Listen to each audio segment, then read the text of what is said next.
Si Takumi ay nasaman sa ibang mundo at natagpuan ang sarili niyang nakaharap sa Diyosa na si Nolan. Ngunit ang unang bagay na ginawa ng Diyosa ay ang humingi ng taus-pusong tawad sa kanya dahil ito ay isang malaking pagkakamali. Ipinaliwanag niya na kapag ang summon ng spell ay na-activate, random itong pumipili ng grupo ng mga talunan mula sa Earth upang maging isekai. Pero ang buhay ni Takumi ay maayos naman at hindi siya dapat kasama sa mga nasaman. Gayunpaman, nagkaroon ng error, kaya siya ay nadamay at nadrag papunta sa mundo kasama ng iba pang nasaman. Ang dahilan nito ay ang pagiging pabaya ng Holy Sidonia Empire na walang ingat na inactivate ang summon ng spell. Dahil si Takumi ay hindi dapat talaga nasaman, dinala siya ni Nolan sa lugar na iyon, samantalang ang ibang mga nasaman na bayani ay diretsong napunta sa Sidonia. Nagtanong si Takumi kung maaari ba siyang maibalik sa Earth dahil nasaman siya ng hindi sinasadya. Subalit, sa kasamaang palad, hindi yun posible. Ipinaliwanag ni Nolan na sobrang nagalit siya sa Sidonia dahil ginamit nila ang Forbidden Summon ng spell, kaya agad niya itong tinanggal sa mga batas ng mahika ng mundo. Dahil dito, wala nang makakagalaw sa pagitan ng mga mundo. Ibig sabihin, wala nang paraan para makabalik si Takumi sa Earth, at siya ay permanenteng na-stuck dito. Sa sobrang komplikado ng proseso ng summoning, halos napatay din si Takumi, at iyon ang masaklap na katotohanan. Si Takumi ay nagsimulang magpanik nang marealize niyang siya ay isang disembodied ghost. Ngunit sinabi ni Nolan na huwag siyang mag-alala dahil may plano siya. Hindi man niya maibabalik si Takumi sa Earth, maaari naman niyang bigyan ito ng bagong katawan at gawin siyang isang mamamayan ng mundo na ito. Bilang paghingi ng paumanhin, dahil bahagi rin ito ng kanyang pagkakamali, inalok niya si Takumi ng kanyang basbas upang mas mapadali ang kanyang buhay sa bagong mundo. Wala namang masyadong pagpipilian si Takumi, kaya pumayag na lang siyang muling isilang sa mundo.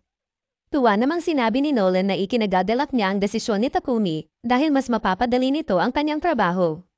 Sinabi niya kay Takumi na buksan ang status screen upang makita ang mga detalye ng kanyang bagong buhay.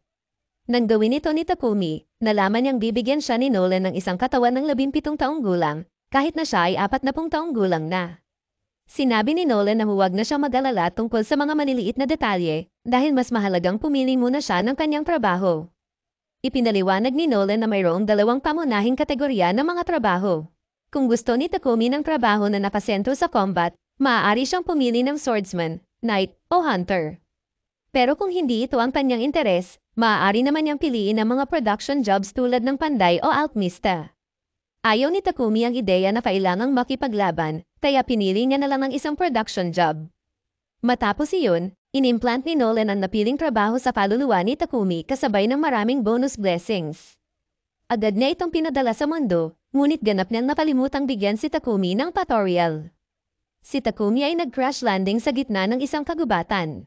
Matapos siyang makabangon mula sa lupa, napansin niya ang kanyang refleksyon sa ilog at na-realize na tuluyan na siyang naging ibang tao, wala na rin ang kanyang ares. Sa halip na magreklamo, nagpasya siyang tanggapin ang kanyang bagong buhay at sinimulang tingnan ang bag na iniwan ni Nolan para sa kanya upang makita kung ano ang laman nito. Sa loob ng bag, napakita siya ng mga food rations at kaunting pera, kaya hindi na niya kailangang mag-alala tungkol sa gutom sa ngayon. Binuksan din niya ang kanyang status screen at doon niya nakita na talagang sinigurado ni Nolan na handa siya sa bagong mundo. Binigyan siya ng mga kapaki-pakinabang na skills at mayroon pa siyang elemental magic. Dahil dito, nagpasya siyang subukan ito kaagad upang makita kung magagamit niya talaga ang mahika. Binuksan niya ang kanyang kamay at tinawag ang spell na water ball at sa isang iglap, nabuo ang isang bola ng tubig sa kanyang kamay. Sinubukan din niya ang iba pang mga elemento at tulad ng tubig, madali rin niyang nagamit ang mga ito sa unang subok. Ngayon na nalaman niya kung paano gumagana ang kanyang mahika, sinimulan niyang isipin ang kanyang susunod na hakbang. Nagdesisyon siyang magtungo sa pinakamalapit na nayon. Habang naglalakad, napansin ni Takumi ang isang patpat sa gitna ng daan. Mukhang kakaiba ito kaya ginamit niya ang kanyang appraisal skill upang i-scan ito.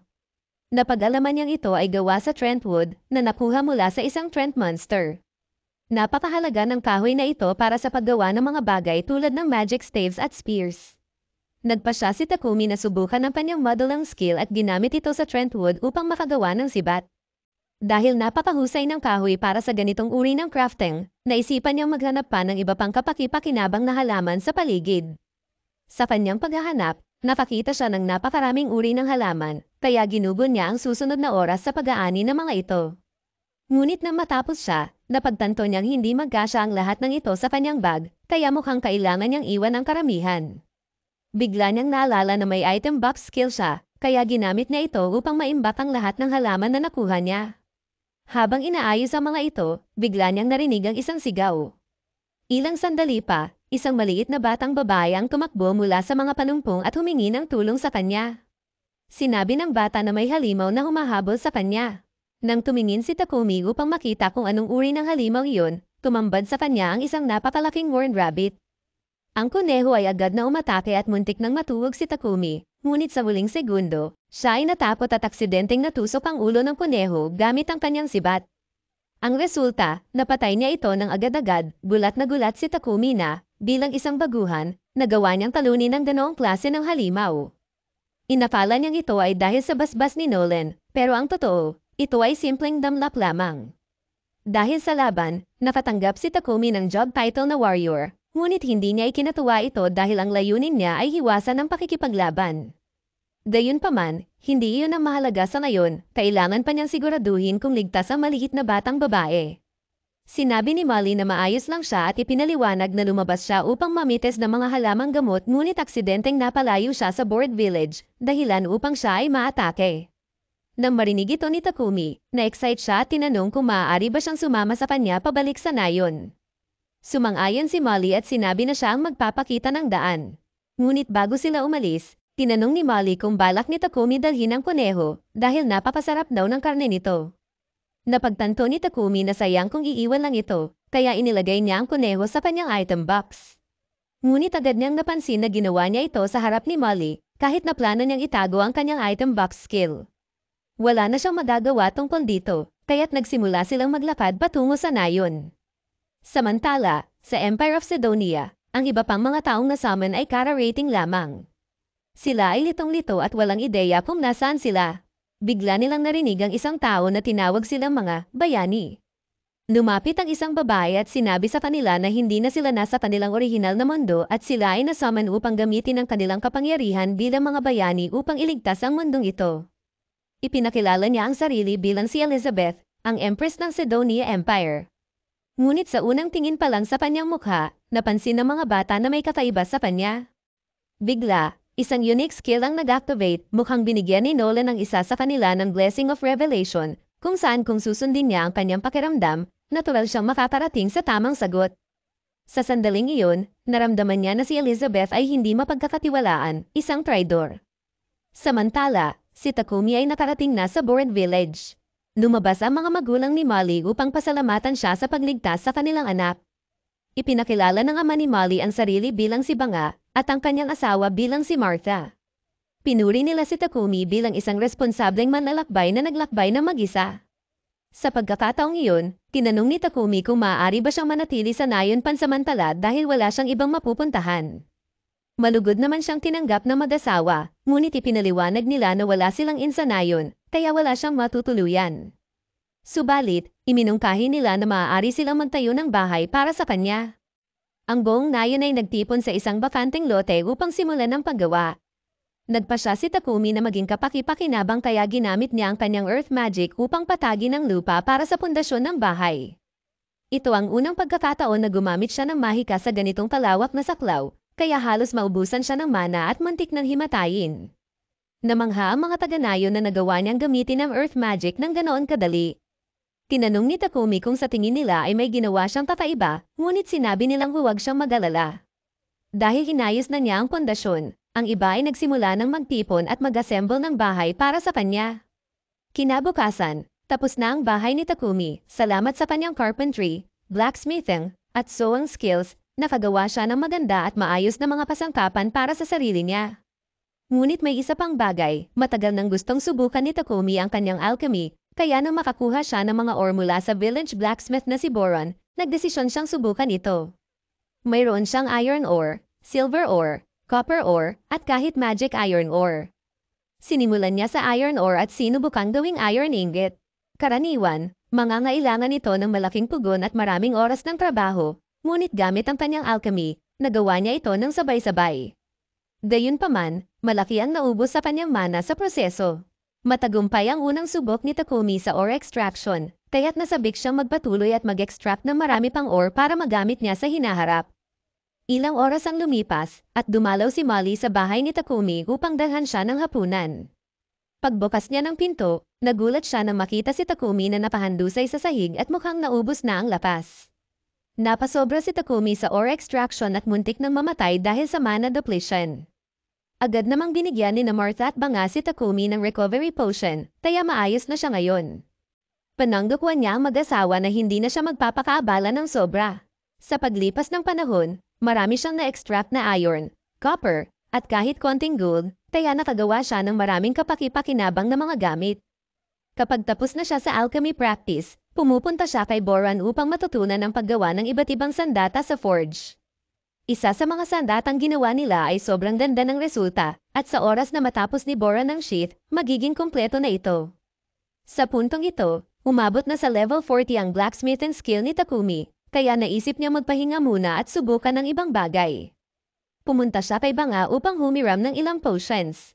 Bagaman basic lamang ang mga ito, sinabi ni Takumi na ayos lang dahil gagamitin niya ang mga iyon bilang template para makagawa ng sarili niyang potions gamit ang mga halamang nakuha niya sa kagubatan. Masaya si Banga na suportahan siya, kaya inalok niyang bilhin ang mga potion na magagawa ni Takumi sa unang batch nito. Matapos makuha ang basic potion, gumawa si Takumi ng sarili niyang bersyon gamit ang H-cup leaves at tubig. Nang matapos ito, inilagay niya sa isang glass jar para may kumpara sa potion ni Banga. Parehong kulay asul ang mga ito, ngunit ang ginawa ni Takumi ay mas matingkad na asul at tila may bahid ng mahika. Hindi siya sigurado kung tagumpay iyon o hindi, kaya't kailangan niyang subukan ito mismo upang matiyak na hindi ito napapasama. Ayaw niyang malason, kaya't napagpasyahan niyang sanayin ang kanyang katawan sa lason. Kinain niya ang potion hanggang sa halos mamatay siya, at saka ginamit ang healing magic upang gumaling.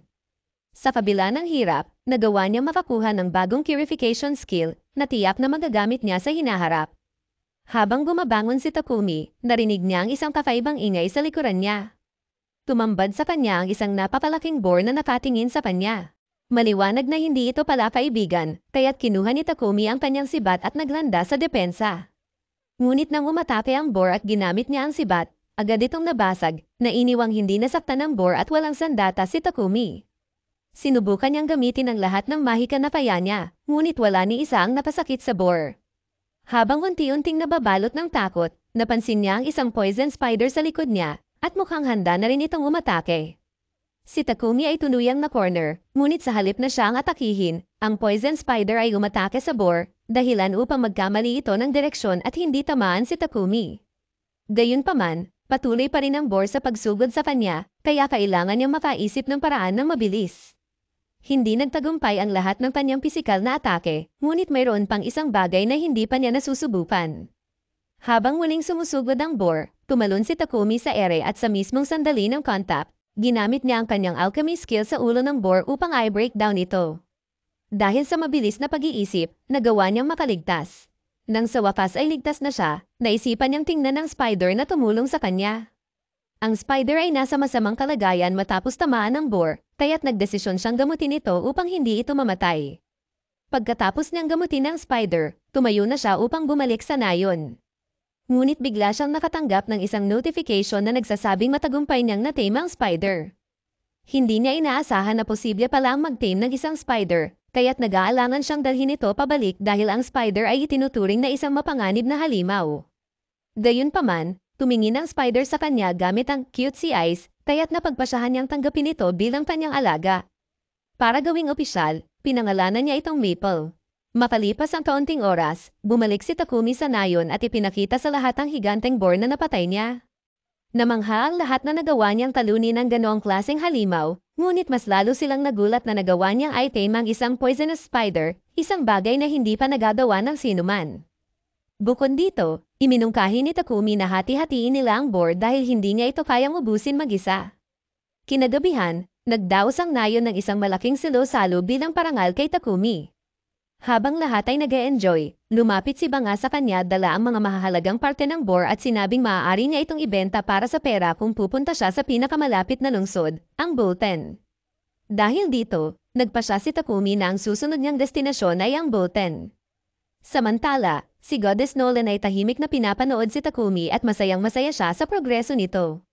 Tinanong siya ng isa sa kanyang mga kapwa-diyosa kung ano ang layunin niya sa pagbibigay ng espesyal na atensyon kay Takumi. Binigyan niya ito ng espesyal na katawan, espesyal na basbas, at higit pa rito, isinugo niya si Takumi isang buong taon sa nakaraan, bago pa man i-activate ng Sidonia ang summon ng spell na nagdala sa kanya sa mundong ito. Sinabi ni Nolan na wala naman siyang partikular na dahilan para sa ginagawa niya. Ginagawa lang niya ang sa tingin niya ay tama. Isang umaga, nagising si Takumi na napatali sa kama, at agad niyang nalaman na si Maple ang may kagagawa nito. Humingi ng paumanhin si Maple. Ipinaliwanag niya na masyado nang abala si Takumi nitong mga naparaang araw, at nanunungkot siya dahil hindi niya ito napapasama. Napagtanto ni Takumi na napapaabala niya sa trabaho kaya halos wala na siyang oras para kay Maple. Kaya nagdesisyon siyang magpahinga sa trabaho para sa araw na iyon at maglaro kasama si Maple, na labis namang ikinatuwa nito. Biglang pumasok si Martha upang dalhan si Takumi ng tanghalian. Napansin niya ang kakaibang nangyayari sa pagitan ni Takumi at Maple, ngunit siniguro ni Takumi na hindi ito tulad ng iniisip niya. Tinanggap ni Martha ang paliwanag niya, ngunit napansin niya na ang silk na ginawa ni Maple ay mukhang napakaganda. Dahil dito, plano niyang kumuha ng maraming spider silk mula kay Maple. Kinahapunan, matagumpay na nakagawa si Martha ng isang spider silk shirt at lahat ng kababaihan sa nayon ay sobrang umanga sa texture ng tela. Hindi inaasahan ni Takumi na ang spider silk ay isang napakainit na palakal.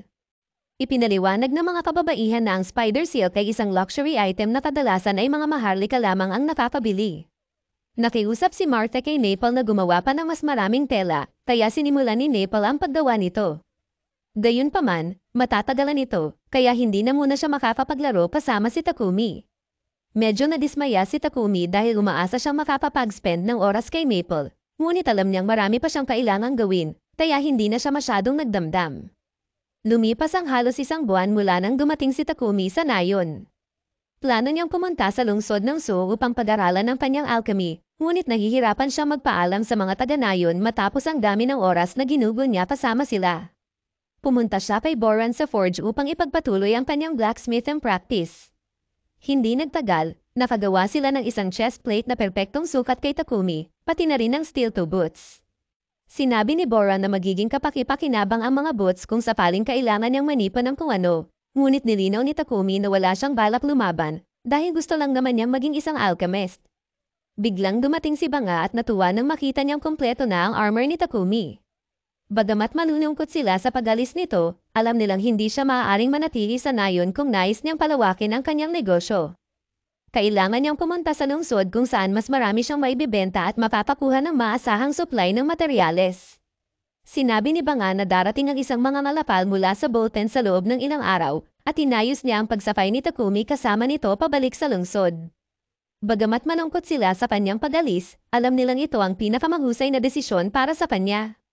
Sinabihan nila si Takumi na simulang ihanda ang kanyang mga gamit. Nagpasalamat si Takumi sa lahat ng tulong nila at nagsimulang bumalik sa kanyang bahay upang mag-empake. Habang naglalakad, nasalubong niya si Martha na may dalang balde ng karne. Tinanong niya kung ano ang ginagawa nito, kaya ipinaliwanag ni Martha na papunta siya upang itapon ang mga laman loob ng isang horned rabbit na nahuli ni Banga. Ayon kay Martha, ang mga laman loob ng kuneho ang pinakamasarap na bahagi nito, ngunit kailangan itong maproseso ng maayos upang matanggal ang mga sakit at parasite. Ipinaliwanag ni Martha na ang nayon ay walang kagamitan para maayos na maproseso ang laman loob ng horned rabbit, kaya kailangan niyang itapon ito upang walang magkasakit. Ngunit sinabi ni Takumi na hindi na iyon kailangan dahil kaya niyang linisin ang karne gamit ang kanyang purification magic. Yumuko si Takumi at ginamit ang mahika upang gawing ligtas kainin ang laman loob sa balde. Bagamat lubos na nagpapasalamat si Martha, nagulat din siya na kaya ni Takumi gumamit ng light magic. Sinabi ni Martha kay Takumi na mas mabuting itago niya ang kakayahang ito kapag umalis na siya sa nayon. Napakakaunti ng mga tao sa mundong ito na marunong gumamit ng light magic, kaya kung malalaman ng iba, maaaring mapaakit ito ng hindi kanais-nais na atensyon. Sinabi ni Takumi na iingatan niyang huwag ipahayag ang kanyang kakayahan. Ngunit habang nasa nayon pa siya, plano niyang gamitin ang lahat ng kanyang kapangyarihan upang mapabuti ang buhay ng mga tao doon. Ginamit niya ang earth magic upang magtayo ng isang brick wall para sa seguridad ng nayon, gumawa rin siya ng isang water pump para sa kaiginhawahan, pati na rin ang ilang iba pang pasilidad. Nang matapos si Takumi, nagmukhang isang bagong nayon ng lugar. Kaya nang dumating ang mga ngalakal na si Pek, halos hindi niya makilala ang nayon. Lumabas si Banga upang batiin si Pek, at matapos ang kanilang kasunduan sa kalakalan, lumapit si Takumi upang maghanda sa pag-alis. Narinig na ni Pek ang maraming kwento tungkol kay Takumi mula kay Banga, kaya ipinakilala niya ang sarili niya kay Takumi. Tinanong siya ng lahat kung handa na ba ang kanyang mga gamit, at sinigurado ni Takumi na wala siyang nakalimutan. Ngunit may isang bagay siyang gustong iwan para sa kanila. Kinuha ni Takumi ang isa sa kanyang mga potion mula sa kanyang bag at ibinigay ito kay Banga. Nauna na niyang iniwan ang halos 100 bote ng potion sa bahay ni Banga bilang paghahanda sa anumang sakuna. Sinabi niya kay Banga na gamitin ang mga potion na ito upang gamutin ang anumang sugat o karamdaman. Nagulat si Pek nang makita ang potion, kaya't hiningi niya ito upang suriin. Napagtanto niyang ito ay isang high-level potion, kahit hindi batid ni Takumi ang halaga nito. Nagtipon ang mga taga-nayon upang magpaalam kay Takumi. Si Molly ay nagpapaalam kay Maple na natutulog sa bag ni Takumi, at si Martha ay nagbigay sa kanya ng isang kasuutan na gawa sa maple silk na pinagtulong-tulungan nilang gawin. Lubos na nagpapasalamat si Takumi sa thoughtful na regalong ito at sa kabutihan ng mga tao, kahit maikli lamang ang panahon ng kanilang pagkakakilala. Sumapay si Takumi sa karwahe at binigyan siya ng mga taga-nayon ng isang mainit na pamamaalam. Sinabi nilang palagi siyang malugod na tatanggapin sa kanilang nayon. Habang papunta sa Bolton, napansin ni Pek na mahal si Takumi ng mga taga-nayon. Maging ang iba pang nasa karwahe ay napansin ang malalim na koneksyon ni Takumi sa kanila na talagang tumagos sa kanilang puso. Kasama ni Takumi sa karwahe ang ilang mga pasahero papuntang Bolton. Ipinakilala ng blondeng lalaki ang sarili bilang si Heath, ang pula ang buhok bilang si Rail, at ang medyo gloomy na lalaki bilang si Booger. Lahat sila ay bahagi ng sirang party na tinatawag na Lion Fang at kasalukuyang nag-aakto bilang mga bodyguard ni Pek. Bagamat tahimik ang rehiyon na ito, napansin nila na mahigpit na hawak ni Takumi ang kanyang bag, kaya tinanong nila kung may mahalagang bagay doon. Sumagot si Takumi na natutulog sa loob ang kanyang alagang killer spider. Hindi makapaniwala ang grupo na nagawa niyang item ang isang killer spider, kaya tinanong ni Ra kung maaari niya itong makita. Ngunit naging medyo creepy si Ra, kaya sinugod siya ni Maple at tinuntog sa mukha. Agad na humingi ng paumanhin si Takumi para sa ginawa ni Maple, ngunit sinabi ng iba na wala siyang dapat ikabahalan dahil karapat-dapat naman iyon kay Ra. Sa katunayan, sinabi ni Heath na hindi na siya magugulat kung magka-trauma si Maple sa mga tao dahil kay Ra, ngunit hindi naman iyon nangyari. Sa halip, nagustuhan ni Maple si Booger, galit siya kay Ra, at tila walang pakialam kay Heath. Habang abala ang lahat sa paghanga kay Maple, tinawag ni Pek si Takumi sa unahan ng karwahe upang pag-usapan ang tungkol sa potion na nakita niya kanina. Tinanong ni Pek kung mayroon pa siyang stock dahil nais niyang bumili ng ilan. Hindi naman tutaw si Takumi sa pagbenta ng potions, ngunit bigla na lang huminto ang kabayo, may problema. Napapalibutan ng isang grupo ng mga goblins ang karwahe, handa para umatake. Bagamat masama itong balita, mukhang natuwa ang mga kasama ni Takumi dahil sa wakas, may magagawa na sila. Sinabihan nila sina Takumi at Pek na magpahinga na lamang at hayaan silang magtrabaho. Humarap sila sa mga goblin na tinatayang nasa 20 ang bilang. Sinimulan ni Ra ang laban gamit ang kanyang pana, habang sina Booger at Heath ay umatake gamit ang kanilang mace at axe. Sa kabuuan, hindi nagtagal bago nila mapatay ang lahat ng goblin. Matapos ang laban, nagtrabaho sila sa pag-dissect ng mga goblin upang makolekta ang kanilang magic stones. Samantala, base sa nakita ni Maple, gusto niya si Booger, galit siya kay Ra, at tila walang pakialam kay Heath. Matapos ang laban, bumalik ang lahat sa karwahe at ipinagpatuloy ang paglalakbay sa loob ng 3 araw hanggang sa tuluyang makarating sila sa Bolton. Pagpasok nila sa lungsod, pumunta ang Lion Fang sa Adventurers Guild upang i-report ang tagumpay ng kanilang bodyguard mission at sumama si Takumi upang magparehistro rin. Bagamat mas gusto niyang magparehistro sa Alchemist Guild, wala ito sa Bolton, kaya napilitan siyang maging adventurer. Ipinaliwanag ni Hans, ang receptionist, na maaaring gamitin ang Adventurer Guild Guard bilang kanyang pagkakakilanlan at kailangan lamang niyang gawin ang isang simpleng misyon bawat buwan upang hindi ito mag-expire. Matapos magparehistro, ipinakilala rin ni Takumi si Maple bilang kanyang alaga. Pagkatapos ng proseso, pumunta si Takumi sa trading company ni Pek upang pag-usapan ang pagbebenta ng kanyang potions. Mayroon siyang halos 100 potions sa 3 uri, healing, stamina, at mana potions.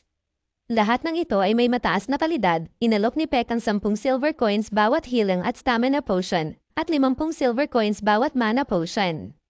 Matapos magbilang, napagtanto ni Takumi nakikita siya ng higit sa 7 million yen mula sa transaksyong ito. Bagamat para kay Takumi ay sobrang laki ng halagang iyon, ipinaliwanag ni Peck na mas malaki pa sana ang kikitain niya kung mayroon na siyang reputasyon bilang isang producer. Pinayuhan din siya ni Peck na kumuha ng bahay na may workshop para sa kanyang trabaho. Hindi pa iniisip ni Takumi kung saan siya titira, kaya nagpa siya si Peck na tulungan siya. Tinawag niya ang kanyang assistant na si Thomas upang ipakita ang isang magandang ari-arian na abot kaya. Pagdating nila sa bahay, mukhang mansion ito, kaya inakala ni Takumi na hindi niya papayanin ang presyo.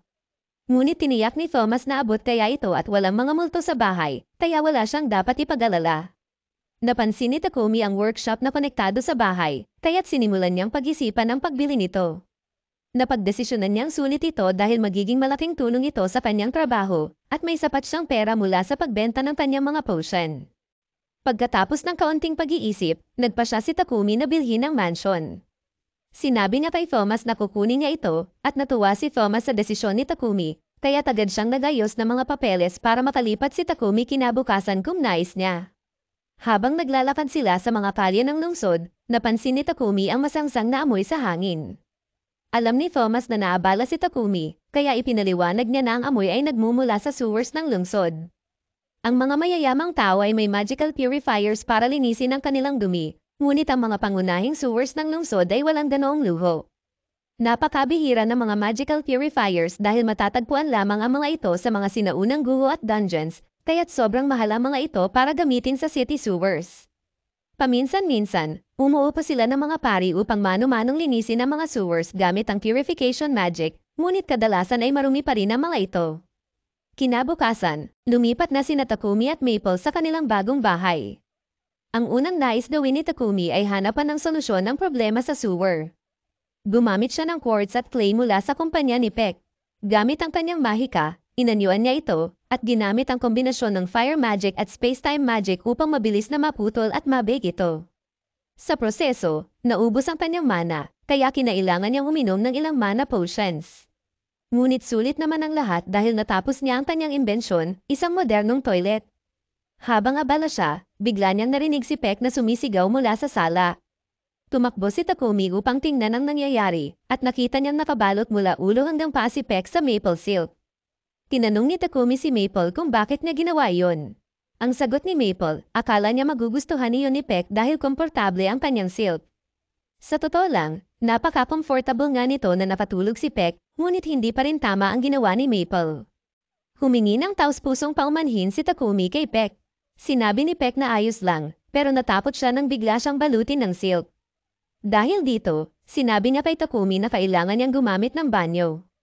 Pagpasok ni Peck sa banyo, agad din siyang lumabas na nagtataka at tinanong kung ano ang marvel of technology na iyon.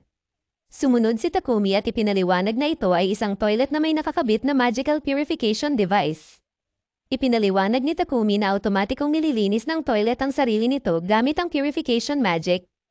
Kapag tapos ka na sa iyong gawain, binabasag ng purification magic ang dumi at ginagawang inorganic materials bago ito ay flush. Naiintindihan ni Peck ang sistema, ngunit sinabi niya na ang tanging makakagawa nito ay isang tao na may kakayahan sa light magic. Biglang na-realize ni Takumi na baka nagkamali siya dahil malinaw na binalaan siya ni Martha na huwag ipakita ang kanyang kakayahan sa light magic. Kaya't nakiusap siya kay Peck na panatilihing lihim ang kanyang kapangyarihan. Naiintindihan ni Peck ang sitwasyon at nangakong hindi niya sasabihin kanino man. Ngunit, nagpahayag siya ng interes sa toilet at hiniling kay Takumi na gumawa pa ng marami para sa kanya.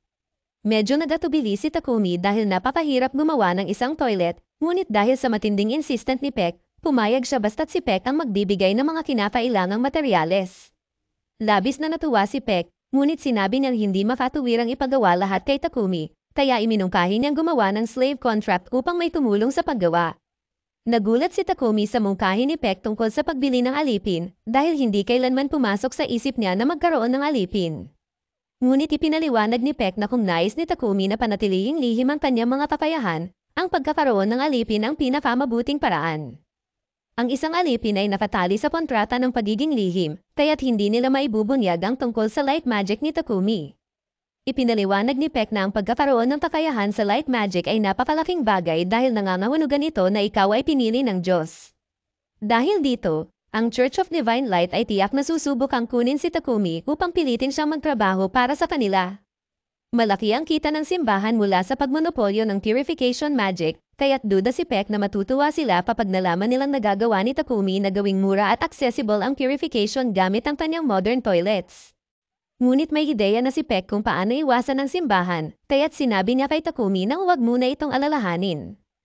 Ang pinakamahalagang bagay ay siguraduhin hindi malalaman ng simbahan ang tungkol sa kanyang light magic. Kaya't iginiit ni Peck na ang pagkuha ng alipin ang pinakamahusay na opsyon para kay Takumi. Gayunpaman, mariing tinutulan ni Takumi ang ideya ng pagkaalipin at sinabi niyang gagawin na lang niya ang lahat ng trabaho mag-isa. Habang nag-uusap, biglang kumislap ang guild guard ni Takumi. Nang tingnan niya ito, lumabas ang isang mensahe na nagsasaad na kailangan niyang kumpletuhin ang isang verification quest upang mapanatili ang kanyang status bilang isang adventurer. Napantanto ni Takumi na wala siyang oras upang gawin ang lahat ng trabaho sa paggawa ng toilets, kaya't napilitan siyang sumang-ayon sa mungkahi ni Peck. Dinala siya ni Peck sa Muin Trading Company, na kilala bilang ang pinaka-ethical na tagapangalakal ng alipin sa lugar. Habang nakikipag-usap si Peck sa may-ari upang makuha ang pinakamagandang alok para kay Takumi, nagtungo si Takumi sa hardin ng kumpanya dahil maganda ang tanawin doon. Doon niya nakita ang isang napakagandang babaeng elf na nakaupo sa terrace. Ngunit sa sandaling makita siya ng elf, sinigawan siya nito na umalis. Ilang sandali pa, ipinakilala ni Peck si Takumi sa may-ari ng kumpanya, si Muan, at sinabi niyang interesado si Takumi na bumili ng alipin, bagamat hindi siya masaya sa ideya. Tinanong ni Muan si Takumi kung bakit siya nag-aalangan tungkol dito. Ipinaliwanag ni Takumi na sa kanyang lupain, matagal nang ipinagbawal ang pagbili at pagbebenta ng tao, kaya't hindi komportable para sa kanya ang ideya.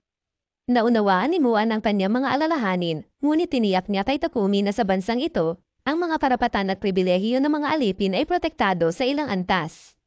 Ipinaliwanag niya ang sistema, ang may-ari ay nangangapong igagalang ang pangunahing karapatan ng alipin, tulad ng pagbibigay ng pagkain, damit, at tirahan.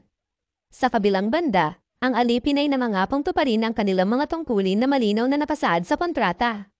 Bukod dito, sinabi ni Muan na ang kontrata ay may probisyon na pumipigil sa alinmang panig, may-ari o alipin, na magdulot ng nakamamatay na pinsala sa isa't isa.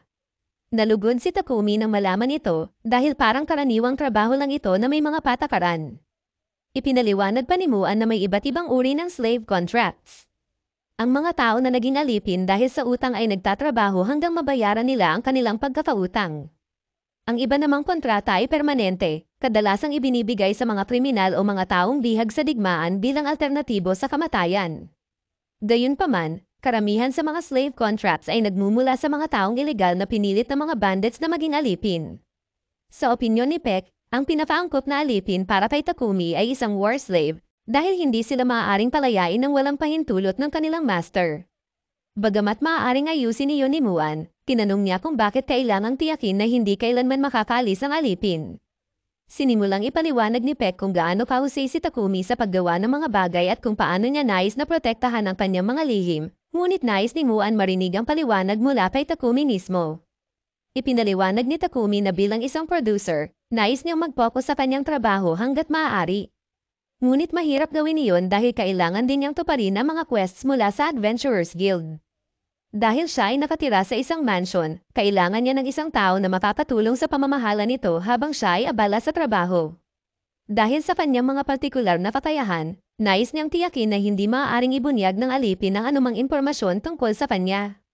Dagdag pa, dahil siya rin mismo ang nangongolekta ng mga materyales para sa kanyang trabaho habang isinasagawa ang mga quests, kailangan niya ng alipin na marunong lumaban upang hindi sila mapahamak habang kasama niya. Napagtanto ni Muan na walang masamang intensyon si Takumi, ngunit hindi siya papayag na pilitin ang isang alipin na magtrabaho bilang tagapamahala ng bahay at mandirigma ng sabay. Sinabi niya na handa lamang siyang makipagtrabaho kay Takumi kung papayag siyang bumili ng dalawang magkaibang alipin. Sa ganitong kaso, sinabi ni Muan na may kilala siyang perpektong akma bilang tagapamahala ng bahay ni Takumi. Tinawag niya si Maria upang pumasok sa silid. Si Maria ay napilitang maging alipin noong bata pa siya at sinanay sa pagbabasa, pagsusulat, matematika, at pangkalahatang gawaing bahay, kaya't siya ay angkop sa trabaho. Sinabi ni Maria na kaya niyang gawin ang lahat ng gawaing bahay sa isang mansyon ng mag-isa. Labis itong ikinatuwa ni Takumi, ngunit napansin ni Maria na tila malalim ang iniisip niya. Tinanong niya si Takumi kung may problema. Ipinaliwanag ni Takumi na nalilito lang siya kung bakit wala pang bumibili kay Maria, gayong napakaganda at napakahusay niya. Napahiya si Maria sa sinabi ni Takumi na cute siya. Agad namang humingi ng paumanhin si Takumi dahil baka hindi yun ang kok na sabihin. Nag-relax si Maria at sinabing kaya lang niyang gawin ang mga gawaing bahay na napasaad sa kontrata at wala nang iba pa. Sinabi ni Takumi na ayos lang iyon dahil iyon lang naman ang kailangan niya. Ngunit iginiit ni Maria na nais niyang gawing malinaw na wala siyang gagawin na labas sa kontrata. Hindi maunawaan ni Takumi kung bakit ito pinapanto ng gusto ni Maria dahil malinaw namang ipinaliwanag ni Muan kung paano gumagana ang mga kontrata. Ngunit bigla na lang sinabi ni Maria na hindi siya maaaring matulog kasama si Takumi. Parehong napahiya si Takumi at Maria, ngunit siniguro ni Takumi kay Maria na talagang gusto lang niya siya bilang isang tagapamahala ng bahay, hindi bilang isang makekeeper. Pagkatapos nito, tinanong ni Takumi si Maria kung nais pa rin ba niyang magpatuloy sa kontrata, at sinabi ni Maria na masaya siyang magtrabaho para sa kanya. Nang maayos na ang lahat, sinabi ni Muan na sisimulan na niya ang paggawa ng kontrata para kay Maria.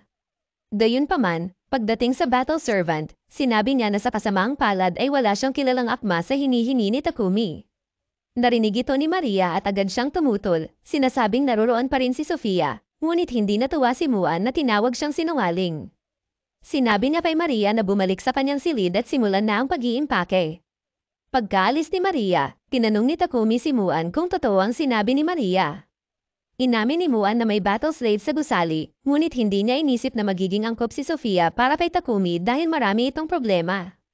Gusto na sanang tapusin ni Muan ang usapan, ngunit naging interesado si Takumi kay Sofia, kaya't hiniling niyang makita ito. Sa ayaw man o sa gusto, pumayag si Muan at dinala si Takumi sa silid ni Sofia. Pagdating nila, nagulat si Sofia na makita si Takumi, ang binata na nakita niya kanina sa hardin. Ipinaliwanag ni Muan ang kasaysayan ni Sofia, siya ay naging bihag ng digmaan sa pagitan ng Kingdom of Triara at Kingdom of Yugur, na isang bansa ng mga elves. Bagamat nangyari ito mahigit 50 taon na ang napalipas, nabigla si Takumi na malaman na higit 50 taong gulang na si Sofia. Ipinaliwanag ni Muan na natural na mahaba ang buhay ng mga elves. Si Sofia ay hindi nagkaroon ng kontrata kaninuman dahil sa kanyang mga kapansanan, may malaking teklat siya sa kanyang tainga, ang kanyang kanang kamay at kaliwang binti ay limitado ang galaw, at nawala ang kakayahan niyang gumamit ng elemental magic na siyang pinakakilala sa mga elves.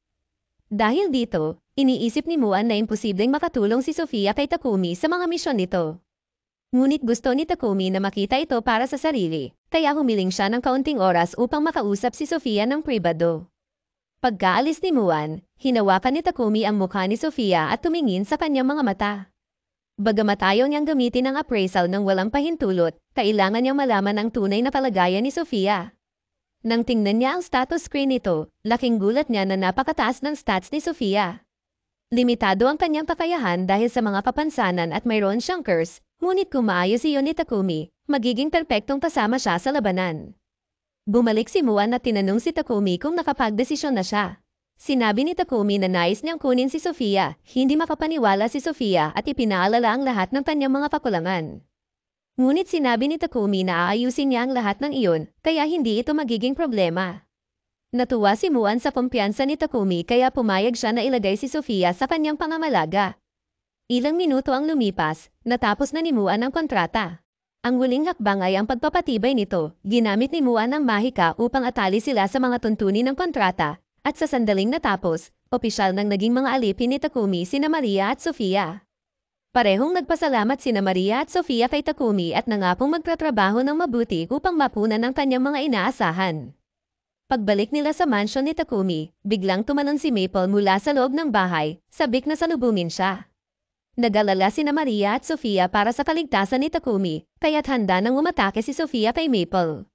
Ngunit agad siyang pinigilan ni Takumi at ipinaliwanag na si Maple ay ang kanyang alagang killer spider. Bagamat kakaiba ito para sa dalawa, nagpasya silang tanggapin ito bilang normal. Ipinakita ni Takumi ang kanilang mga kwarto, sinabi niya na si Sofia ang gagamit sa isang silid at si Maria ang sa katabing kwarto. Hindi makapaniwala ang dalawa na bibigyan sila ng sarili nilang mga silid, Ngunit sinabi ni Takumi na hindi naman niya ginagamit ang mga ito, kaya't mas mabuting may makinabang.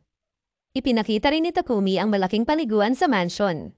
Sinabi niya na kapag tapos na silang magayos ng kanilang gamit, maaari nilang gamitin ang paliguan kahit kailan nila gusto. Lubos itong ikinatuwa ni Maria, lalo na ang ideya ng ganitong kaginhawahan. Habang naliligo sina Sofia at Maria, nagkwento si Maria kung gaano siya kasaya na binili rin ni Takumi si Sofia. Sa totoo lang, inakala niya na hindi kailanman papayagan ni Muan na umalis si Sofia dahil sa loob ng mahigit 50 taon, kahit gaano kalaki ang alok ng iba, palaging tinatanggihan ni Muan ang sino mang gustong bumili kay Sofia. Kaya't para ibenta siya kay Takumi, malamang ay nakita ni Muan ang kabutihan sa kanya. Inamin ni Sofia na mabait si Takumi, ngunit nagdududa pa rin siya dahil kaunti pa lamang ang alam nila tungkol sa kanya. Habang ginagawa ang kontrata para sa pagbebenta, natanong ni Sofia ang file ni Takumi. Napansin niya na karamihan sa mga detalye, tulad ng lugar ng papamanapan o angkan, ay walang laman. Kung itinatago niya ang impormasyong iyon, malamang ay may bagay siyang ikinukubli. Pagkatapos nilang maligo, nagtungo sila sa labas at laking gulat nila nang makita nilang napahanda na ang hapunan na inihanda ni Takumi. Si Maria ay lubos na nadismaya dahil ang gawaing bahay ay trabaho niya at pakiramdam niya ay parang wala siyang silbi kung gagawin ni Takumi ang lahat. Ipinaliwanag ni Takumi na gusto lang niyang gawing mas madali ang unang araw ni Maria, ngunit kung ikapagan ng loob niya, hahayaan niya siyang gawin ang lahat ng gawain sa bahay mula ngayon. Inanyayahan sila ni Takumi na umupo para sabay-sabay silang maghapunan, ngunit nagalinlangan si Sofia dahil hindi karaniwang kumakain ng mga tagapaglingkod sa parehong mesa ng kanilang amo. Ipinaliwanag ni Takumi na hindi siya naniniwala sa ganoong tradisyon at mas gusto niyang tratuhin sila bilang mga kaibigan. Dagdag pa rito, sinabi niyang hindi rin niya gusto na tawagin siyang Master, kaya't hiniling niyang tawagin na lang siya sa pangalan. Pumayag si Maria, ngunit si Sofia ay nagtanong kung utos iyon. Sinabi ni Takumi na hindi niya pipilitin kung hindi komportable si Sofia. Kinabukasan, nagtungo si Takumi sa Pex Trading Company upang kunin ang isang package na in-order niya. Ipinaalala ni Peck na maingat itong dalhin pa uwi dahil maislan ang laman nito. Sa paglalapad pa uwi, napansin ni Takumi ang isang simbahan, kaya pumasok siya at lumuhad upang magdasal kay Nolan. Nagpasalamat siya para sa mga kakayahang ibinigay nito, ngunit may nais siyang itanong. Natutunan niya na ang Holy Empire of Sidonia ang kumokontrol sa relihiyosong doktrina sa mundo, kaya't hindi niya maintindihan kung bakit galit si Nolan sa kanila. Biglang narinig ni Takumi ang boses ni Nolan at nakita niya itong napatayo sa harap niya. Nagulat siya, ngunit ipinaliwanag ni Nolan na narinig niya ang panalangin ni Takumi kaya't dinala niya ito upang sagutin ang kanyang tanong. Ipinahayag ni Nolan na hindi niya gusto ang Sidonia dahil hindi nila sinusunod ang kanyang kalooban. May dalawang relihiyon sa mundo, ang Church of Creation, na sumasamba kay Nolan, at ang Church of Divine Light, na gumagawa ng gusto nito. Ang Sidonian Empire ay nagdaos ng maraming crusades upang ipalaganap ang relihiyon nila sa marahas na paraan. Habang nangyayari ito, pinili ni Nolan na hindi makialam dahil ayaw niyang sumali sa mga alitan ng tao. Sinabi ni Takumi na maling desisyon iyon dahil ang dahilan kung bakit nagawa ng Sidonia ang summon ng spell ay dahil huli na ng kumilos si Nolan. Bagamat aminado si Nolan sa pagkakamali niya, ipinaliwanag niya na binigyan niya si Takumi ng mga basbas upang makabawi. Gayunpaman, binanggit niya na ang kanyang unusually great luck ay mawawala rin. Ginawa lang niya iyon upang bigyan si Takumi ng beginner's tutorial. Sa hinaharap, kapaharap si Takumi ng mga tao na may masasamang intensyon, kaya't ang resulta ng kanyang mga aksyon ay napasalalay na sa kanya. Pag-uwi ni Takumi, nadapa siya sa sobrang excited ni Maple na salubungin siya. Nang subukan ni Sofia na tulungan siyang buhatin ang package, agad niya itong inilagay sa item box upang hindi ito mahawakan. Nagtungo si Takumi sa kanyang workshop upang magtrabaho, ngunit sumunod si Sofia dahil napansin niyang ang package ay nakabalot ng high-grade magical wrapping paper na karaniwang ginagamit para sa mga mapanganib na bagay. Sa workshop, nasaksihan ni Sofia na dinidip ni Takumi ang kutsilyo sa lason at sinasaksak ang sarili. Bagamat agad niyang pinagaling ang sarili gamit ang healing magic, mukhang baliw ang dating nito. Nang bigla niyang mabanggit ang pangalan ni Maria, inakala ni Sofia na may balak siyang masama kaya't sinubukan niya itong atakehin. Ngunit sa sobrang pagod, bumagsak siya sa ibabaw ni Takumi. Sinuri ni Takumi ang kalagayan ni Sofia gamit ang appraisal at nalaman niyang siya ay sobrang pagod dahil sa sumpa. Matapos ang malaking pagsisikap, nagamit ni Takumi ang kanyang light magic upang maalis ang sumpa at tuluyang pagalingin si Sofia. Pagkatapos ng ilang sandali, nagising si Sofia at nakita niya si Maria. Binalaan niya ito na tumakas dahil sa nakita niya, sigurado siyang isang absolute lunatic, si Takumi. Hindi alam ni Maria kung ano ang pinagsasabi ni Sofia, ngunit naniniwala siyang mabuti talaga si Takumi, higit pa kaysa dati. Ipinakita ni Maria kay Sofia ang isang salamin upang ipakita kung ano ang ginawa ni Takumi para sa kanya. Laking gulat ni Sofia nang makita niyang gumaling na ang kanyang katawan at bumalik na rin ang kanyang magic. Agad siyang lumabas upang kausapin si Takumi tungkol dito. Kinumpirma naman ni Takumi na tuluyan niyang naalis ang curse ni Sofia. Ipinaliwanag niya na kinailangan niya ng matinding sakripisyo at pagsisikap upang ma-level up ang kanyang skill, pero sinabi rin niya kay Sofia na hindi na niya kailangang mag-alala dahil ipinangako na niya na pagadalingin siya. Napagtanto ni Sofia na lubos niyang hinusdahan ng mali si Takumi, kaya't lumuhad siya at nangakong magsisilbi kay Takumi habang buhay bilang pasasalamat sa kabutihang ipinakita nito sa kanya. Kinabukasan, maagang pumunta si Takumi sa library upang maghanap ng impormasyon tungkol sa alchemy. Ngunit laking gulat niya nang madiskubre na ang buong library ay may 4 na libro lamang tungkol sa alchemy. Nalilito si Takumi at iniisip kung bakit hindi sikat ang alchemy, dayong napakasimple lang naman itong intindihin. Sa katotohanan, hindi talaga ito ganoon kadali. Lahat ng mga tekstong tungkol sa alchemy ay nakasulat sa sinaunang wika ng mundong ito. Ang tanging dahilan kung bakit nauunawaan ni Takumi ang nakasulat dito ay dahil sa biyayang ibinigay ni Nolan sa kanya, isang pagpapala na nagpapahintulot sa kanya na maunawaan ang bawat wika sa mundong ito. Sa bandang hapon, natapos ni Takumi, Maria, at Sofia ang paggawa ng maraming toilets. Bagamat marami pa silang kailangang tapusin, nakikita nilang umuusad na ng maayos ang kanilang proyekto. Iniisip ni Takumi na makakapagpahinga na siya sa paggawa ng toilet sa ngayon dahil hindi na muna siya gagawa ng mga ito sa susunod na mga araw. Tinanong ni Maria si Takumi kung ano ang plano nito at sumagot si Takumi na balak niyang maglakbay sa malapit na hinaharap. Partikular niyang nais maghanap ng mga bagong alchemy ingredients at habang ginagawa ito, gusto rin niyang makita ang mga natatanging tanawin ng mundong ito at mag-explore ng ilang mga ruins sa daan. Napaplano na rin siyang isama si Sofia bilang kanyang bodyguard, kaya kailangan niyang hilingin kay Maria na manatili sa mansion upang mag-alaga nito habang siya ay wala. Gayunpaman, hindi natuwa si Maria sa ideyang iyon, nagtanong siya kay Takumi kung maaari ba siyang sumama sa paglalakbay, ngunit sinabi ni Takumi na hindi iyon magandang ideya dahil tiyak na magiging mapanganib ang biyahe. Bukod dito, ang pangunahing dahilan kung bakit niya inupahan si Maria ay upang mag-alaga ng mansion, kaya mawawala ang layunin kung isasama niya ito. Naiintindihan ni Maria ang punto ni Takumi, ngunit ang ideya na may iwang mag-isa sa mansion ay nagpapalungkot sa kanya, kaya nakiusap siya kay Takumi na pag-isipang muli ang desisyon. Naramdaman ni Takumi ang guilt sa pag-iwan kay Maria na mag-isa, ngunit bago siya gumawa ng desisyon, may kailangan muna siyang suriin. Hinawakan niya ang mukha ni Maria at ginamit ang appraisal upang tingnan ang kanyang mga stats. Sa kanyang gulat, lumabas na medyo stats si Maria. Hindi naman siya overpowered, ngunit sapat ang kakayahan niya upang ipagtanggol ang sarili sa laban. Dahil dito, pumayag si Takumi na isama si Maria sa paglalakbay, basta't sigurado siya na kaya niya ang hamon.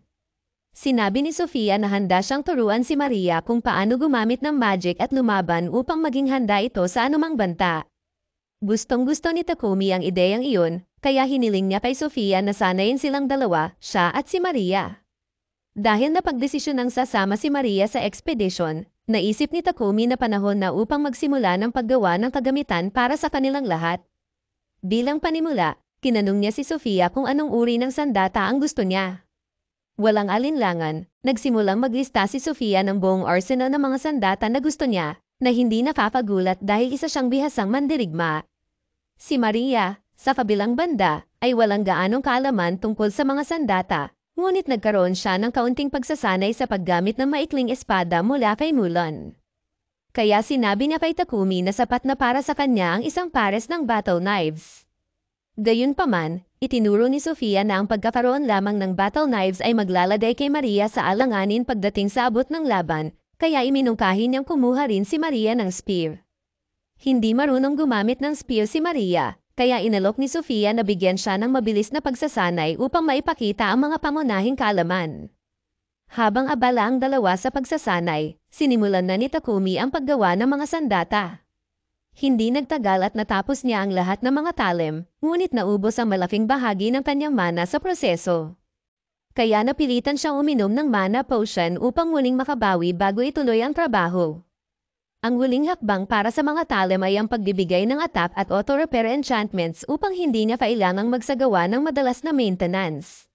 Nang matapos na ito, tuluyan ang natapos ang mga talem, kaya tumuloy na si Takumi sa paggawa ng mga hawakan. Dahil humiling si Maria ng battle knives, kailangan din niya ng sheath para dito. Bagamat isang tunay na ginoo si Takumi, hindi niya maiwasang maging isang lalaki ng kultura. Ang pag-iisip sa mapapapanahita ni Maria na may suot na mga kutsilyo ay halos nagpahimatay sa kanya. Sa pagpapatuloy, ang susunod niyang kailangang gawin ay ang armor para sa mga babae. Sa halip na diretsyong tanungin ang mga ito upang sukatin ang kanilang mga katawan, may mas matalinong ideya si Takumi. Binuksan niya ang kanyang item box at kinuha ang dalawang life-size dolls ni Maria at Sofia na ginawa na niya gamit ang kanyang appraisal X skill. Pero huwag nang tanungin kung bakit niya ginawa ang mga ito. Pagdating sa disenyo ng armor, plano ni Takumi na gamitin ang maple silk at ang balat ng armored boar na nakuha niya. Dahil hindi pa siya nakagawa ng armor para sa iba noon, napagpasyahan niyang hayaang tumakbo ang imahinasyon niya at subukan ang lahat ng outfit fantasies gamit ang mga dolls. Pagkatapos ng ilang araw ng pagdidisenyo at muling pag-aayos, sa wakas ay inabot na ni Takumi ang armor kina Maria at Sofia. At bagay na bagay ito sa kanila. Kinanong niya kung nagustuhan nila ang armor, at pareho silang nagulat kung gaano kahusay ang pagkakasuot nito sa kabila ng hindi siya humingi ng sukat mula sa kanila. Parang mayroon siyang mga eksaktong kopya nila na pinagpraktisan niya, pero syempre, iyon ay isang baliw na ideya, hindi ba? Agad na binago ni Takumi ang usapan bago pa sila maghinala, at tinanong kung ano ang masasabi nila tungkol sa mga sandatang ginawa niya para sa kanila. Kinuha ni Sofia ang espada na ginawa ni Takumi at sinabi niyang perpekto ang pakiramdam nito. Ganon din si Maria habang sinusubukan ang kanyang battle knives at lubos siyang nagpapasalamat sa mga kagamitan na ginawa ni Takumi para sa kanya. May isa pang bagay na ginawa ni Takumi para sa kanila, kaya kinuha niya ang ilang rings mula sa kanyang bag at sinabi na makakatulong ang mga ito sa kanilang magic casting. Tinanggap ni na Sofia at Maria ang mga singsing, ngunit sinabi nilang medyo nahihiya sila dahil baka naging sobrang abala si Takumi sa paggawa nito. Ipinaliwanag ni Takumi na napapagod na ang proseso, pero napatulong ito upang mapa-level up niya ang kanyang ice at lightning magic, kaya sulit naman ang hirap. Matapos subukan ang lahat ng kagamitan, nagtungo ang tatlo sa guild dahil kailangan ni Takumi na irehistro sina Maria at Sofia bilang mga adventurers. Dahil unang beses nilang magparehistro, binigyan sina Maria at Sofia ng H rank. Habang naroon si Takumi, pinaalala sa kanya ng receptionist na kailangan niyang kumpletuhin kahit isang quest upang mapanatili ang kanyang status bilang isang adventurer. Kaya't pumunta si Takumi sa novice board upang maghanap ng mga angkop na quests. Umaasa siyang makapili ng HOG rank quest upang hindi masyadong mahirap ang trabaho. Ngunit iminungkahi ni Sofia na mas mabuti kung pipili siya ng mas mataas na difficulty quest upang mabilis siyang makapagtaas ng ranggo. Habang abala si Takumi sa paghahanap, may ilang mga bastos na lalaki na narinig ang usapan at nil-H siya dahil siya ay isang H rank. Pinilit nilang takutin si Takumi, iniisip na mapapatakbo nila ito at may iwan sina Maria at Sofia para sa kanilang kalokohan. Sinabi nilang sila ay mga D rank, at imposibleng makayanan ni Takumi ang lahat ng ito ng sabay-sabay. Wala rin daw silang problema sa pambubugbog ng kung sino mang random na tao para lang sa katuwaan. Galit na galit si Maria at muntik nang sumugod upang bigyan ng leksyon ng mga lalaking iyon, ngunit pinigilan siya ni Takumi. Sinabi niyang siya na ang bahala, bagamat takot na takot siya, alam niyang hindi niya maaaring balewalain ang pambabastos na ginawa ng mga ito hindi lang sa kanya kundi lalo na sa kanyang mga kaibigan. Hindi siya maaaring umatras, na insulto ang mga D-rank adventurers sa lapas ng loob ng isang H-rank noob kagaya ni Takumi na akala nila ay kaya silang labanan. Ang lalaking may malaking tiyan ay sumubok suntukin si Takumi gamit ang lahat ng kanyang lapas, at hinayaan lang ito ni Takumi na mangyari. Ngunit ang nagdusa sa huli ay ang D-ranked adventurer, dahil nabali ang kanyang kamay sa stunt na iyon. Bigla namang dumating ang guildmaster, si Barap, na mukhang galit at nagtanong kung ano ang nangyari dahil mahigpit na ipinagbabawal ang pakikipaglaban sa loob ng guild. Sa una, inakala ni Barap na si Takumi ang may kasalanan sa gulo, lalo't si Takumi ay walang gallows habang ang isa naman ay may bali sa braso. Pero mabilis na ipinaliwanag ni Maria na wala namang kasalanan si Takumi. Sinang-ayunan din ito ng receptionist na nagsabi na ang tanging ginawa ni Takumi ay tanggapin ang suntok sa kanyang mukha. Gayunpaman, nais pa rin ng guildmaster na alamin ang buong katotohanan. Pinataboy muna niya ang lalaking may malaking tiyan at inimbitahan si Takumi at ang kanyang grupo sa kanyang opisina para magtanong. Sa tingin ni Barap, malinaw na depensa lang ang ginawa ni Takumi, ngunit gusto niyang malaman kung paano niya iyon nagawa. Medyo hindi komportable si Takumi na ibunyag ang personal na impormasyon tungkol sa kanyang mga kakayahan, pero tiniyak ng guildmaster na mananatiling kumpidensyal ang lahat.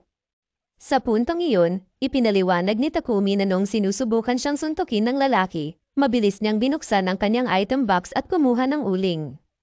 Ginamit niya ang uling upang balutan ang kanyang itaas na katawan para sa depensa, at pagkatapos ay synthesize ito sa diamond, kaya't nang tumama ang suntok, nabasag ang kamay ng lalaki habang si Takumi naman ay walang gasgas. Habang pinag-uusapan nila ito, iminungkahi ng guildmaster na i-promote si Takumi sa D-rank. Malinaw na may kakayahan si Takumi para dito, at kung tataas ang kanyang rango, hindi na siya basta-basta gagalawin ng mga walang modo na tulad ng nakaraang lalaki. Gayunpaman, pakiramdam ni Takumi na hindi tama na automatikong ma-promote siya. Kaya't iminungkahi ni Sofia na subukan nilang kumpletuhin ang ilang mahihirap na quests upang mapatunayan ang kanilang kakayahan. Pumayag naman si Takumi sa ideya. Ang kanilang bagong misyon ay ang exterminating goblins and kobolds at mangolekta ng merle herbs. Pumunta sila sa kagubatan upang simulan ang kanilang gawain. Si Maple, ang kanilang scout, ay nagbigay babala na may paparating na grupo ng 4 na goblins. Si Sofia ang unang sumugod at tinapos ang 2 goblins sa isang mabilis na atake. Ang natitirang 2 naman ay natapilok sa bitag na nilagay ni Maple. Nang bumagsak ang mga ito, mabilis silang tinapos ni Maria at Takumi sa pamamagitan ng pagtusok sa kanilang mga leeg. Natutuwa si Takumi sa maayos nilang koordinasyon laban sa mga halimaw, pero napansin niyang napakaraming halimaw ang kanilang napapasagupa. Napapatay na sila ng halos 100 goblins at kobolds, kaya't sinabi ni Sofia na maaaring may monster encampment malapit doon. Kung totoo ito, posibleng mayroon din dong Goblin General. Ang Goblin General ay isang C-rank monster na karaniwang nangangailangan ng 5 D-rank parties upang talunin. Gayunpaman, dahil sa spirit magic ni Sofia, earth magic ni Maria, at elemental magic ni Takumi, naniniwala si Sofia na kaya nilang talunin ito. Bagamat kinakabahan si Takumi sa ganitong malaking hamon, pumayag siya dahil sa kumpiyansa ni Maria at Sofia. Bukod pa rito, nasa tabi nila si Maple bilang suporta. Ngunit bigla namang sinabi ni Maple kay Takumi na malapit na siyang mag-evolve, kaya't hindi na siya makakalaban. Nauunawaan ni Takumi ang sitwasyon ni Maple, kaya binuksan niya ang isang pocket dimension upang makapagpahinga ito sa loob. Ngunit tunad mo, maraming tanong sina Sofia at Maria, paano at kailan natutunan ni Takumi na lumikha ng pocket dimension. Binaliwala lang ito ni Takumi, na parabang normal lang iyon, at sinabi niyang isa lang ito sa kanyang mga kakayahan. Ngunit ang mas mahalaga, ipinaalala niya sa grupo na dahil hindi na makapasuporta si Maple, kakailanganin nilang mag-ingat at magtrabaho ng mas maayos. Nang makarating sila sa Goblin Camp, sinuri muna nila ang lugar. Napansin ni Sofia na mayroong humigit kumulang 400 goblins sa kampo. Tanong ni Takumi, kailangan ba talaga nating labanan lahat ng ito? Normal na oo ang sagot, pero napansin din ni Sofia na walang tao sa paligid, kaya't malaya silang gamitin ang kanilang pinakamalalakas na magic spells upang sirain ang kampo. Sabay-sabay nilang inihanda ang kanilang pinakamalalakas na attack spells, at sa isang iglap, winasak nila ang buong Goblin Camp gamit ang malalakas na pagsabog ng magic. Sa wakas, halos lahat ng goblin ay napatay, ang natira na lang ay ang Goblin General at ilang Goblin Knights. Sinabi ni Sofia na siya na ang bahala sa mga Goblin Knights, kaya naiwan kay Takumi ang Goblin General. Sa halip na harapin ito gamit ang kanyang sibat, ginamit ni Takumi ang apoy upang sunugin ito hanggang sa matalo. Matapos tiyaking patay na ang lahat ng goblin, kinuha nila ang lahat ng magic stones at bumalik sa guild. Sobrang pagod na ang tatlo matapos ang lahat ng trabaho, pero labis silang natuwa sa kanilang tagumpay. Hindi makapaniwala ang receptionist na natapos nila ang quest at napatumba pa ang isang Goblin General sa loob lamang ng kalahating araw.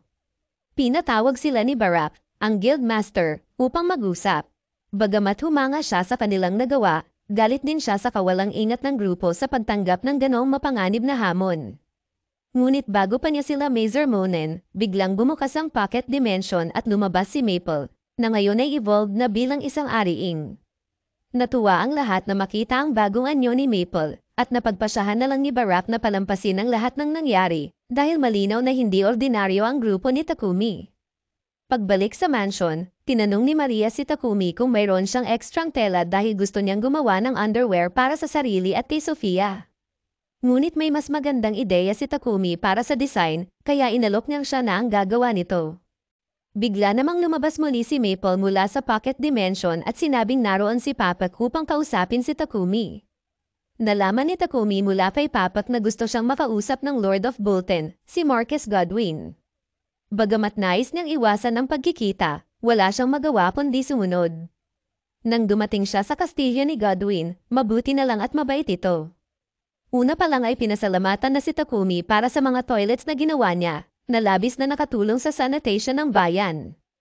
Pinasalamatan din siya nito sa pagbuwag sa Goblin Encampment na maaring naging malaking problema kung hinayaan lang. Pero binalaan siya ni Godwin na mag-ingat dahil tiyak na magpapadala ng tao ang stone niya upang harapin siya balang araw. Pagkalipas ng ilang araw, natapos din sa wakas ni Takumi ang paggawa ng underwear para kina Sofia at Maria. Napakahirap nito, at kitang-kita sa kanyang hitsura na ubos na ang kanyang enerhiya. Labis namang natuwa sina Maria at Sofia sa disenyo, at sinabing gustong-gusto nila ito.